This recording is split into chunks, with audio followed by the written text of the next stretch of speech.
24 घंटे में पूरे देश में 3,49,000 केस सामने आए। 2,767 मरीजों ने तोड़ा दम। पूरे देश में कोरोना के 26,82,751 एक्टिव केस। मन की बात में बोले पीएम मोदी, कोरोना के तूफान ने देश को झकझोरा। कोरोना ले रहा हमारी परीक्षा। एक्सपर्ट की सलाह को दें प्राथमिकता। यूपी के सरकारी अस्पतालों में पहुंची रेमडेसिविर की बड़ी खेप। सीएम योगी का अस्पतालों को निर्देश, हर जरूरतमंदों और कमजोर वर्ग को उपलब्ध कराया जाए इंजेक्शन। यूपी में पिछले 24 घंटे में गिरा कोरोना मरीजों का आंकड़ा। मिले 35,614 नए केस। 25,633 मरीज ठीक होकर पहुंचे घर। लखनऊ के मेदांता अस्पताल में ऑक्सीजन की कमी को देखते हुए छत्तीसगढ़ के मुख्यमंत्री भूपेश बघेल ने भेजा ऑक्सीजन का टैंकर को रायपुर से लखनऊ के लिए रवाना किया गया। यूपी में बढ़ते कोरोना मामलों की रोकथाम के लिए पूरे प्रदेश में कोविड अस्पतालों में बेड की संख्या बढ़ाने के निर्देश। सीएम ऑफिस ने ट्वीट करके दी जानकारी। यूपी में कोरोना के बढ़ते संक्रमण के बीच 2 दिन की साप्ताहिक बंदी का आज दूसरा दिन। सैनिटाइजेशन अभियान रहेगा जारी। आवश्यक सेवाओं को रहेगी छूट। उत्तराखंड में आज वीकेंड लॉकडाउन। कोविड नियमों का सख्ती से होगा पालन। आवश्यक सेवाओं और टीकाकरण पर छूट। कोरोना संक्रमण को देखते हुए उत्तराखंड सरकार का बड़ा फैसला। 26, 27, 28 अप्रैल को बंद रहेंगे सरकारी दफ्तर। अधिकारियों को फोन ऑन रखने को कहा गया। भारत में सबसे तेजी से चल रहा है कोरोना वैक्सीनेशन अभियान। केंद्रीय स्वास्थ्य मंत्रालय ने कहा, सिर्फ 99 दिनों में 14 करोड़ लोगों को वैक्सीन लगाई गई। युवाओं को सरकारी अस्पतालों में नहीं लगेगी वैक्सीन। 28 अप्रैल से वैक्सीनेशन के लिए कोविन ऐप पर रजिस्टर करना होगा। 1 मई से शुरू होगा वैक्सीनेशन। दिल्ली में 1 हफ्ते के लिए बड़ा लॉकडाउन। अगले सोमवार तक जारी रहेंगी पाबंदियां। दिल्ली के सीएम केजरीवाल ने कहा, लॉकडाउन ही आखिरी हथियार। दिल्ली में ऑक्सीजन किल्लत पर बीजेपी का दिल्ली सरकार पर बड़ा हमला। मौतों के लिए केजरीवाल को बताया जिम्मेदार। प्लांट लगाने के बजाय जहरीले विज्ञापन पर लुटाते रहे पैसा। दिल्ली में अस्पतालों का बड़ा फैसला। ऑक्सीजन की वजह से दिल्ली के सरकारी अस्पतालों में कम किए गए 1,000 से ज्यादा कोविड बेड। उत्तराखंड के पूर्व मुख्यमंत्री त्रिवेंद्र सिंह रावत का बड़ा फैसला। सीएम रिलीफ फंड में अपनी विधायक निधि से देंगे 1 करोड़ रुपए। अपने सोशल मीडिया अकाउंट पर इस बात की जानकारी दी। कोरोना के कारण ऑक्सीजन की कमी को लेकर कांग्रेस महासचिव प्रियंका गांधी ने सरकार पर साधा निशाना। प्रियंका ने ट्वीट करते हुए लिखा कि इस संकट के समय जनता से झूठ बोलने की सजा क्या होनी चाहिए।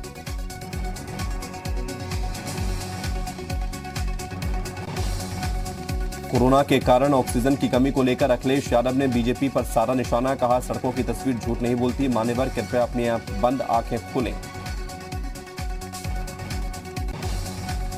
शिवपाल यादव ने ऑक्सीजन की किल्लत को देखते हुए सीएम योगी को लिखा खत। सैफई मेडिकल कॉलेज में बंद पड़े ऑक्सीजन प्लांट को शुरू करने की मांग की।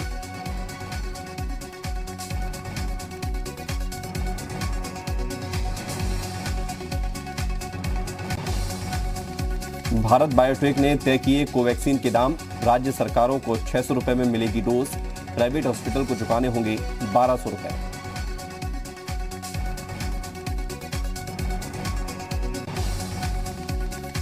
जम्मू कश्मीर में पूर्ण कोरोना कर्फ्यू का ऐलान। इमरजेंसी सेवाओं के अलावा 34 घंटे तक सब बंदी।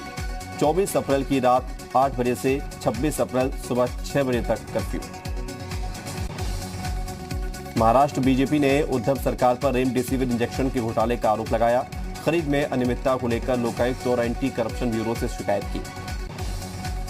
बांदा जेल में बंद mafia Mukhtar Ansari corona positive. Antigen test में संक्रमण की पुष्टि। जेल प्रशासन के मुताबिक मुख्तार की हालत स्थिर। औरैया में त्रिस्तरीय पंचायत चुनाव के 1 दिन पहले ड्यूटी करने आए होमगार्ड की हुई मौत। साथियों ने बताया कि उसे कई दिनों से आ रहा था बुखार।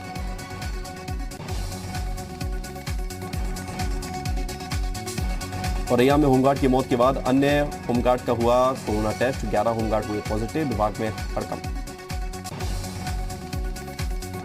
मोहनलालगंज से बीजेपी सांसद कौशल किशोर के भाई की कोरोना से मौत हुई। ट्वीट करके लिखा, मेरे बड़े भाई को कोरोना ने ले लिया।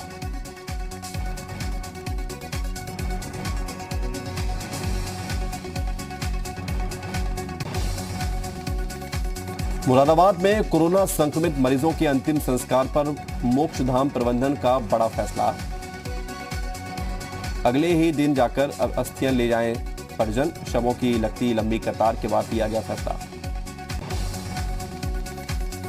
ललितपुर में वीकेंड लॉकडाउन के दूसरे दिन भी सड़कों पर पसरा सन्नाटा। इमरजेंसी सेवाओं को छोड़कर सब कुछ बंद। सोमवार सुबह 6 बजे तक रहेगा वीकेंड लॉकडाउन। जौनपुर में आज वीकेंड लॉकडाउन के दौरान बड़े पैमाने पर किया गया सैनिटाइजेशन। फायर ब्रिगेड और नगर पालिका के सहयोग से चला सैनिटाइजेशन का अभियान।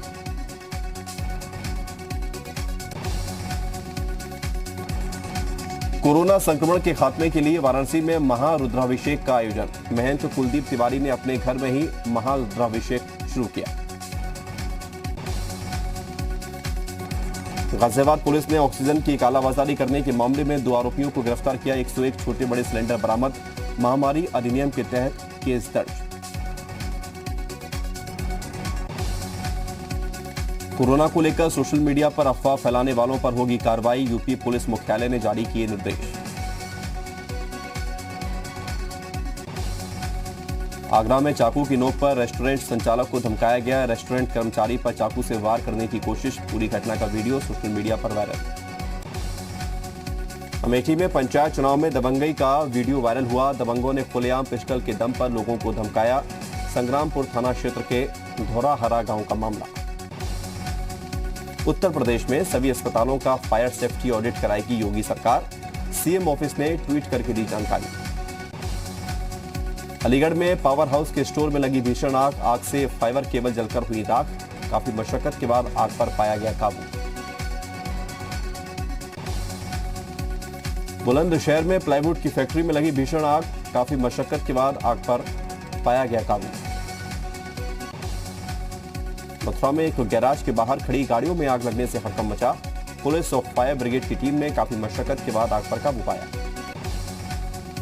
नोएडा में सेक्टर 37 की पुलिस चौकी में लगी आग। ट्रांसफार्मर में लगी आग की चपेट में आई पुलिस चौकी। पुलिस वालों ने बचाई जान। कई दस्तावेज जल गए। बुलंदशहर के थाना औरंगाबाद पुलिस ने 210 पेटी शराब जब्त की। 6,30,000 बताई जा रही कीमत। एक छोटा हाथी के साथ एक आरोपी गिरफ्तार। महाराजगंज की सोनौली सीमा पर जुटे नेपाली नागरिक। लॉकडाउन और कोरोना के चलते काम नहीं मिलने से लौट रहे हैं वापस। ग्रेटर नोएडा के थाना जेवर पुलिस ने 3 शातिर चोरों को किया गिरफ्तार। कब्जे से चोरी का 37 बोरी गुटखा बरामद। ग्रेटर नोएडा के थाना बिसरख पुलिस ने एक वाहन चोर को गिरफ्तार किया। चोरी की एक मोटरसाइकिल बरामद। बिजनौर में पेट्रोल पंप पर दिनदहाड़े फायरिंग करने वाले 6 और आरोपियों को पुलिस ने किया गिरफ्तार। 2 पक्षों के बीच हुई थी फायरिंग और मारपीट। काशीपुर के थाना आईटीआई पुलिस ने जसपुर खुर्द में चोरी का खुलासा किया। 2 चोरों को किया गया गिरफ्तार। हजारों की नकदी और जेवरात बरामद।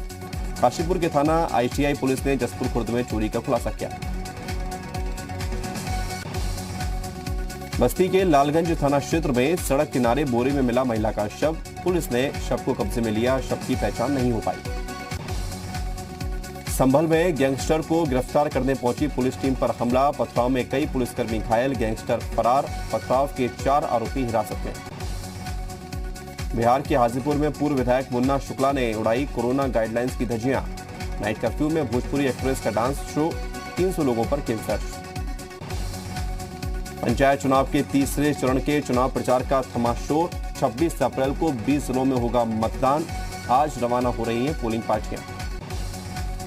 सिद्धार्थनगर में 19 लाख से ज्यादा मतदाता कल डालेंगे पंचायत चुनाव में वोट। जिले में बनाए गए 1263 मतदान केंद्र।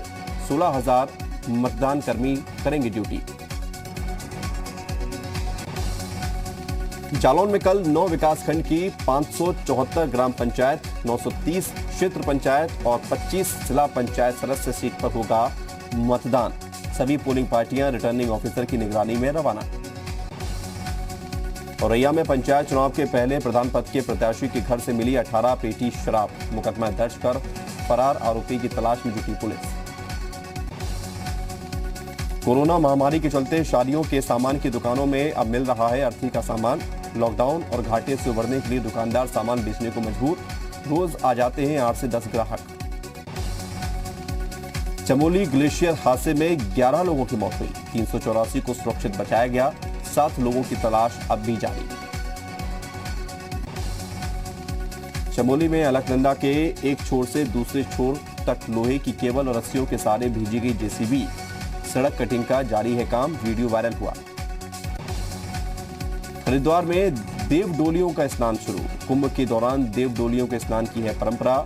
मेला प्रशासन ने देव डोलियों का स्वागत किया।